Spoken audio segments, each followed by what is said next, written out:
நடப்பாண்டில் கரும்பு மக்களுக்கு இனிப்பையும் விவசாயிகளுக்கு கசப்பையும் அளித்துள்ளதாக கூறலாம்.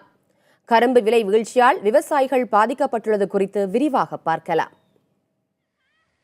மதுரை மாவட்டம் மேலூர் சுற்றுவட்டார பகுதிகளில் நெல்லுக்கு அடுத்தபடியாக கரும்பு விவசாயம் செய்யப்பட்டு வருகிறது.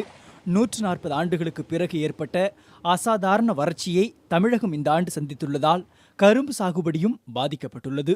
முல்லை பெரியார் பாசனத்திற்கான தண்ணீர் கிடைக்காத நிலையில் கிணற்று நீரை கொண்டு சில விவசாயிகள் தங்கள் கரும்புகளை காக்க முயன்றனர்.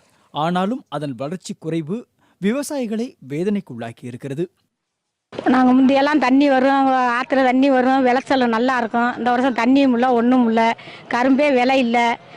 கொளுத்தாடையும் வாடி வதங்கி போய் தண்ணி இல்லாமல் விளைச்சல் இல்லாமல் கொண்டாந்து மேலூர் பகுதியில் கொண்டாந்து வச்சுக்கிட்டு இருக்கோம். விலை இல்லாமல் உட்காந்துக்கிட்டு இருக்கோம். 6 அடி முதல் 8 அடி உயரத்துடன் தடிமனாக வளரக்கூடிய கரும்புகள் போதிய விளைச்சல் இல்லாமல் தட்டையாகவும் குறைவான உயரத்துடனும் விளைந்துள்ளன. இதனால் உரிய விலை கிடைக்காத நிலை ஏற்பட்டுள்ளது. கடந்த வருடம் 15 கரும்புகள் கொண்ட ஒரு கட்டு 400 ரூபாய்க்கு விற்பனையான நிலையில் தற்பொழுது 100 ரூபாய் முதல் 200 ரூபாய் வரை விற்பனை செய்யப்படுகிறது. நாங்கள் பொங்கலுக்காக விசேஷத்துக்கு கரும்பு வாங்க வந்திருக்கோம். போன வருஷம் கட்டு 400-450 வாங்கினா இந்த அளவு ரொம்ப சீப்பாக 200 ரூபாய்க்கு 250 சொல்லி 200 ரூபாய்க்கு வாங்கியிருக்கோம். போன வருஷத்துக்கு காட்டிலும் பாதிக்கு பாதி ரொம்ப கம்மியாக இருக்குது. சந்தோஷமாக இருக்கும்.